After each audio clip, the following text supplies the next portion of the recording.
नमस्कार, आप देख रहे हैं वन इंडिया 24 लाइव। मैं हूं आपके साथ नोशी। यहाँ हम आपको दिखाएंगे हर रात की खास और महत्वपूर्ण खबरें। तो चलिए शुरुआत करते हैं कुछ बड़ी खबरों से। कौशाम्बी जनपद में आज डिप्टी सीएम केशव प्रसाद मौर्य गृह जनपद कौशाम्बी पहुंचे हैं। महापुरुषों को अर्पित किए गए इसके बाद मां शीतला तिथि गृह में जिले के भाजपा पदाधिकारियों के साथ बैठक ही साथ ही जिले में आला अधिकारियों के साथ जनहितकारी योजनाओं को लेकर बैठक कर संबंधित को आदेश दिए। मीडिया कर्मियों से बात करते हुए डिप्टी सीएम ने सपा मुखिया अखिलेश यादव पर निशाना साधते हुए कहा, अखिलेश यादव दूध पीते बच्चे की तरह सवाल करते हैं। प्रयागराज व अन्य जनपद के साथ ही समुद्री क्षेत्र के पास वाले इलाके जहां पर भी बाढ़, भूकंप, सुनामी जैसे हालात है वो प्राकृतिक आपदा है और इससे निपटने के लिए सरकार ने हर संभव मदद करने की तैयारी कर रखी है। डिप्टी सीएम ने कहा कि अखिलेश यादव सत्ता वियोग में है और इतने बौखलाए हुए हैं कि सरकार के खिलाफ उल्टी सीधी बातें करते रहते हैं। अखिलेश यादव को अगर इतनी बाढ़ पीड़ितों से हमदर्दी है तो वो अपनी मदद करना चाहते तो जनहित में कार्य करने जाएं, लेकिन नहीं, उनके पास जनसेवा करने के लिए कार्यकर्ता नहीं है। उनके पास गुंडे, दंगाई, माफिया, भ्रष्टाचारी लोग हैं, इसलिए वो केवल बयानबाजी, वीरता दिखाते हैं, लेकिन केवल बयानबाजी करने से कुछ नहीं होता है। जनता की सेवा करना पड़ती है। हमारी पार्टी के कार्यकर्ता और लोग जनता की सेवा में तत्पर रहते हैं। इसके लिए बाद उन्हें कांग्रेस नेता राहुल गांधी, सोनिया गांधी व प्रियंका गांधी वाड्रा को लेकर भी कहा कि वो लोग देश का भला होते हुए देख नहीं सकते। गरीब पिछड़े वर्ग के लोग, दलित, आदिवासी का उत्थान होते हुए देखा नहीं जाता। राहुल गांधी जानबूझकर देश की जनता को भड़काने का काम, उकसाने का काम करते हैं, जिससे कि देश की जनता को ये बालों की कहानी। देश की धरती पर किसी ने कब्जा तो नहीं किया, लेकिन हमारे देश की सेवा इतनी सशक्त, इतनी शक्तिशाली है कि कोई 1 साल इंच भी जमीन नहीं ले सकता।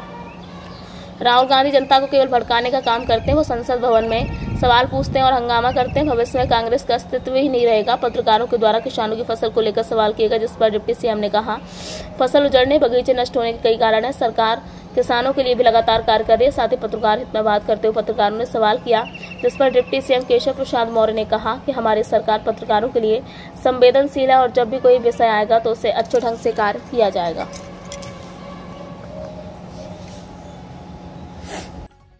देखिए, श्री अखिलेश यादव जी के लिए कल मैं कह रहा था कि वह जैसे कोई एक दूध पीता हुआ बच्चा सवाल करे, उस प्रकार के वो सवाल किया करते हैं। प्रयागराज या प्रदेश में या देश में कहीं पर भी यह बाढ़, भूकंप या जहाँ समुद्री क्षेत्र है वहाँ सुनामी या एक प्राकृतिक आपदा है, और प्राकृतिक आपदा के लिए सरकार को जितने जरूरी प्रबंध समयबद्ध तरीके से करना चाहिए वो किए गए हैं, और आगे भी अगर कोई ऐसी परेशानी आएगी तो वो किया जाएगा।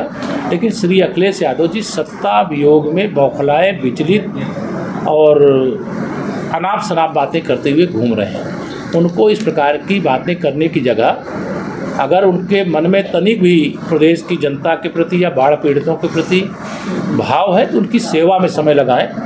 उनके पास चूँकि कार्यकर्ता सेवा करने वाले नहीं हैं, गुंडे, अपराधी, माफिया, दंगाई, भ्रष्टाचारी ही है, लेकिन बयानबाजी में वो वीरता दिखाते हैं, लेकिन बयान से कुछ नहीं होता है। जनता की सेवा करनी पड़ती है। हमारी सरकार और हमारी पार्टी के कार्यकर्ता सेवा में समर्पित हैं और समर्पित भाव से काम। प्रदेश अध्यक्ष का चेहरा कब तक उजागर होगा बता रहे लोग? ये राष्ट्रीय नेतृत्व का विषय है, ये प्रदेश की ओर से कोई नहीं बता सकता है। और भारतीय जनता पार्टी यानी भाजपा, नया भारत है तो नई भाजपा है और भाजपा का नया नेतृत्व है।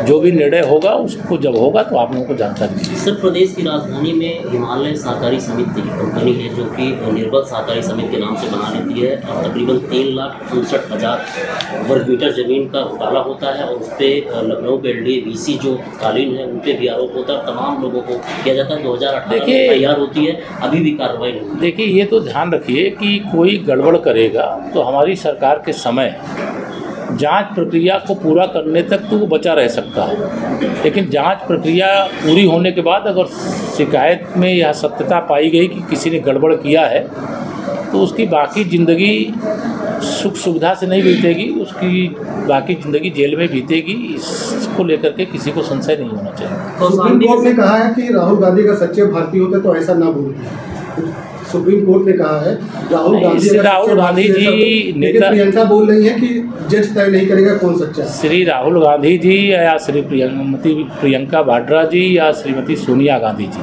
ये गांधी खानदान इस देश का भला होते हुए देख ही नहीं सकता, गरीब का भला होते हुए देख नहीं सकता, पिछड़ों का, दलितों का, आदिवासियों का उत्थान नहीं देख सकता, और ऐसे सवाल करेगा जो देशवासियों को लगे कि मतलब कहीं देश की कोई ज़मीन तो नहीं छीन लिया। माननीय प्रधानमंत्री मोदी जी के नेतृत्व में भाजपा की अगुवाई वाली देश में सरकार है और देश की सेना इस समय दुनिया के सबसे शक्तिशाली सेना है। भारत की 1 इंच ज़मीन भी कोई माई का लाल नहीं ले सकता।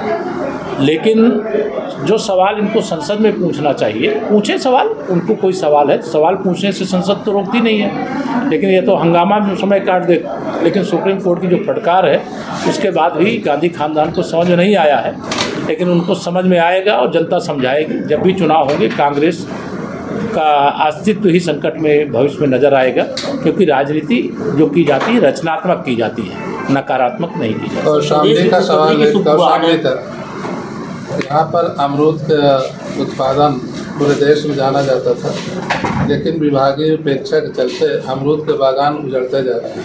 नहीं, वो उजड़े उद्यान विभाग को इसके लिए निर्देश दिया है अमरूद को लेकर के, जो यहाँ की हमारी मुख्य फसल पहले अमरूद और अब केला, उसके लिए भी निर्देश दिया गया है। 50% बागान उजड़ चुके हैं। हाँ, उजड़ने के कई कारण हैं, लेकिन वो उजड़े ना, वो बढ़े और आने वाले समय में उनकी आय की वृद्धि हो और जो क्षेत्रफल है वो घटने की जगह बढ़े, इसके लिए कार्य योजना बनाई जाएगी। पत्रकारों के हित के लिए कुछ सरकार चिंतन कर रही है। चलो किया जाएगा, वो तो पत्रकार के हित के लिए चिंता होगी पूरे प्रदेश। 15 साल 20 साल से लोग लगे हैं, इनका एक सर्वे करा के कुछ मानदेय देने की अगर सरकार व्यवस्था कर ले।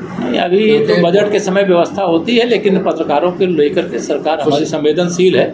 जब भी कोई विषय आएगा तो उस पर बहुत अच्छे ढंग से विचार। क्योंकि एक सवाल है, एक जाति और धर्म विशेष के खिलाफ कार्रवाई के लिए पंचायत राज विभाग ने आदेश जारी किया था, वो गलत है और जिसने जैसा आदेश जारी करते हुए कड़ा एतराज जताया और पंचायती राज संयुक्त निदेशक को सस्पेंड किया है। इसको लेकर विपक्ष लगातार सवाल उठा रहा है। नहीं, जिसने किया है वो कोई समाजवादी पार्टी का एजेंट टाइप का रहा होगा। सरकारी नौकरियों में तो भी सपा के समय के लोग भर्ती हैं और उसके खिलाफ कार्रवाई कर दी गई है। हमारी सरकार सबका साथ, सबका विकास, सबका विश्वास। थैंक यू सर, धन्यवाद।